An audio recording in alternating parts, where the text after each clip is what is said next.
Good evening बच्चों। आज हम सोशल साइंस की वर्कशीट 71 करने जा रहे हैं। ये वर्कशीट भूगोल से आई है, मतलब ज्योग्राफी से आई हुई है। क्लास 10th है आपकी और आज की डेट है 29/12/2020।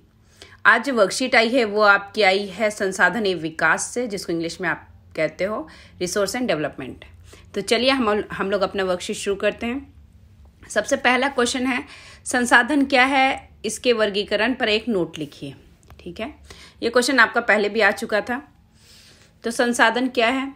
हमारे पर्यावरण में उपलब्ध प्रत्येक वस्तु जो हमारी आवश्यकताओं को पूरा करने में प्रयुक्त की जा सकती है और उसको बनाने के लिए प्रौद्योगिकी उपलब्ध है, जो आर्थिक रूप से संभाव्य और सांस्कृतिक रूप से मान्य है, संसाधन कहलाती है।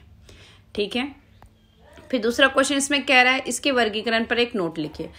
तो आप इसकी क्लासिफिकेशन बता दीजिएगा। संसाधनों के प्रकार, उत्पत्ति के आधार पे 2 प्रकार हैं, जैव संसाधन, अजैव संसाधन। जैव संसाधन कैसे संसाधन होते हैं? ऐसे संसाधन जो हमें जीव मंडल से प्राप्त होते हैं एवं जिनमें जीवन है, जैव संसाधन कहलाते हैं, जैसे मनुष्य, प्राणी जात।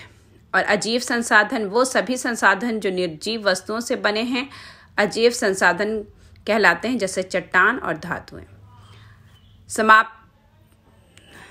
समाप्तता के आधार पर भी 2 में वर्गीकरण किया गया इसे, नवीकरणीय संसाधन, अनवीकरणीय संसाधन। वे संसाधन जिन्हें विभिन्न भौतिक, रासायनिक अथवा यांत्रिक प्रक्रिया द्वारा पुनः उपयोगी बनाया जा सकता है, उसे नवीकरण संसाधन कहते हैं, जैसे वायु और जल। और सेकंड है वो संसाधन जिन्हें एक बार उपयोग में लाने के बाद पुनः उपयोग में नहीं लाया जा सकता, उसका निर्माण एवं विकास एक लंबे भूवैज्ञानिक अंतराल में हुआ है, अनवीकरण संसाधन कहते हैं, जैसे खनिज। ठीक है, तो ये आपके क्वेश्चन नंबर 1 का आंसर हो गया। अब हम क्वेश्चन नंबर 2 देखते हैं। मुद्रा निर्माण में कौन कौन से कारक उत्तरदायी हैं, स्पष्ट कीजिए। ठीक है, तो हम क्वेश्चन नंबर 2 का आंसर देखते हैं। मुद्रा निर्माण में निम्नलिखित तत्व महत्वपूर्ण भूमिका निभाते हैं। ठीक है, ये कारक हैं इसके। शेल हो जाएगा, जलवायु होगा, और थर्ड है पेड़ पौधे होंगे, अतिचरण और वर्षा। ये सारे क्या हैं, मुद्रा निर्माण में इसके कारक हैं। ठीक है, अब क्वेश्चन नंबर 3 देखते हैं हम। क्वेश्चन नंबर 3 क्या है? उन पर्यावरण समस्याओं का वर्णन कीजिए जो संसाधनों के अति उपयोग से सामने आ सकती है। जब मतलब ये हुआ कि जब हम संसाधन का बहुत ज़्यादा उपयोग करेंगे तो क्या क्या समस्याएं आ सकती हैं, ये तो आप लोग ऐसे नॉर्मल भी बता सकते हो। क्या हो सकता है? मुद्रा उपरदान है ना, जमीन जो भूमि है उसका कटना शुरू हो जाएगा, वैश्विक तापन ग्लोबलाइजेशन शुरू हो जाएगा, प्रदूषण पॉल्यूशन शुरू हो जाएगा, जलवायु परिवर्तन क्लाइमेटिक चेंजेस शुरू हो जाएंगे, मरुस्थलीकरण हो जाएगा, जैव विविधता का अभाव हो जाएगा। तो ये सारे पॉइंट आप लिख लीजिएगा क्वेश्चन नंबर 3 के आंसर में। ठीक है, अब हम क्वेश्चन नंबर 4 देखते हैं। पर्यावरणीय क्षति से होने वाले नुकसान कभी कभी राज्य एवं राष्ट्रीय सीमाओं का ध्यान नहीं करते, कथन की व्याख्या उदाहरणों के साथ कीजिए। ठीक है, तो क्वेश्चन नंबर 4 का आंसर हम देखते हैं। संसाधनों के अति उपयोग के कारण पर्यावरणीय क्षति होती है, बिल्कुल सही है, जिससे गंभीर परिणाम निकलते हैं। संसाधनों के अति उपयोग का ही परिणाम प्रदूषण है। प्रदूषण किसी भी राज्य या राष्ट्र सीमाओं का ध्यान नहीं रखता। मतलब अगर प्रदूषण हमारे दिल्ली में होगा तो वो दूसरी जगह भी जाके फैलेगा, उसको थोड़ी ना पता है कि उसको बाउंड्री थोड़ी ना पता रहती कि नहीं ये दिल्ली है तो दिल्ली में ही हम होंगे, आगे हम किसी राज्य में नहीं जा सकते। जैसे उदाहरण के लिए पराली अगर पंजाब में जलाई जाती है तो उसके प्रदूषण का असर कहाँ आता है? दिल्ली में भी आता है। ठीक है, और अगर दिल्ली प्रदूषण होता है तो उसके आसपास के राज्य में भी उसका प्रभाव पड़ता है। ठीक है, तो ये हो गया आपके क्वेश्चन नंबर 4 का आंसर। ठीक है, अब हम क्वेश्चन नंबर 5 देखते हैं। क्वेश्चन नंबर 5 है भू संरक्षण की समस्या को हल करने के लिए उपाय बताएं। ठीक है, तो क्वेश्चन नंबर 5 का आंसर है भू संरक्षण की संरक्षण के उपाय, क्या क्या उपाय है, कैसे हम अपनी भूमि के कटाव को बचा सकते हैं। ठीक है, वन रोपण, जितना फॉरेस्ट लगाएंगे, जितने पेड़ पौधे लगाएंगे उससे बचेगा। पशु चरण नियंत्रण, जो पशु को हम चारा देते हैं उसमें कमी करें, है ना, या दूसरा तरीका उसके लिए प्रयोग करें।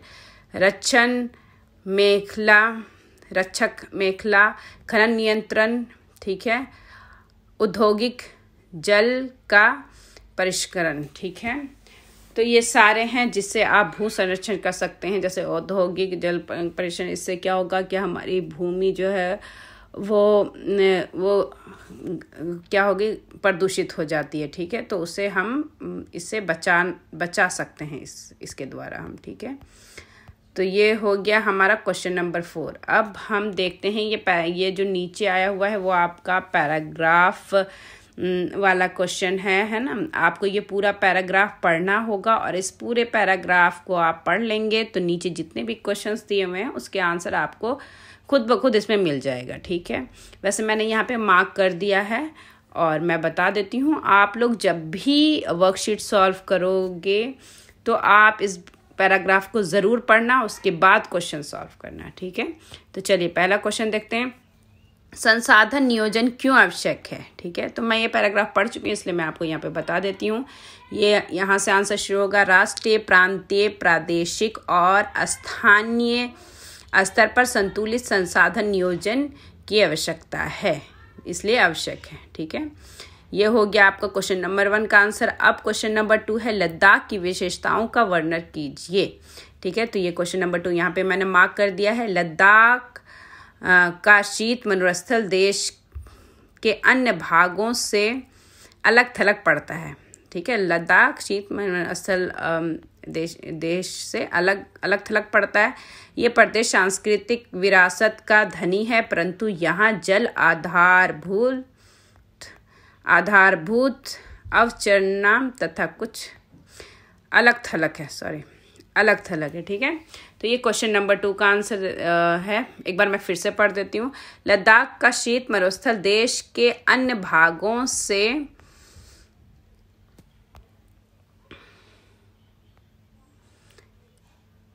अलग थलग पड़ता है। ठीक है, ये प्रदेश सांस्कृतिक विरासत का धनी है, परंतु यहाँ जल आधारभूत अवसंरचना तथा कुछ महत्वपूर्ण खनिजों की कमी है। ठीक है, ये क्वेश्चन नंबर 2 का आंसर हो गया। अब क्वेश्चन नंबर 3 देखिए। भारत के किन प्रदेशों में खनिजों एवं कोयले के प्रचुर भंडार उपलब्ध हैं। तो ये क्वेश्चन नंबर 3 यहाँ पे देख लीजिए। झारखंड, मध्य प्रदेश और छत्तीसगढ़ आदि प्रांतों में खनिजों और कोयले के प्रचुर भंडार हैं। ठीक है, ये क्वेश्चन नंबर 3 हो गया आपका। आप क्वेश्चन नंबर 4 देख लेते हैं। भारत के किस प्रदेश में जल संसाधनों का व्यापक अभाव है। तो क्वेश्चन नंबर 4 ये रहा। यहाँ राजस्थान में पवन और सौर ऊर्जा संसाधनों की बहुतायत है, लेकिन जल संसाधनों की कमी है। मतलब राजस्थान में जल संसाधन की कमी है, लेकिन जो सौर ऊर्जा है और पवन है वो बहुत ज़्यादा है, ये संसाधन बहुत ज़्यादा है। तो आपका पैराग्राफ यहाँ पे ख़त्म हो गया। आप लोग ये वर्कशीट को अच्छे से ध्यान से पढ़िए, करिए और फिर मुझे सेंड कीजिए और अपना ख्याल रखिए। Bye bye.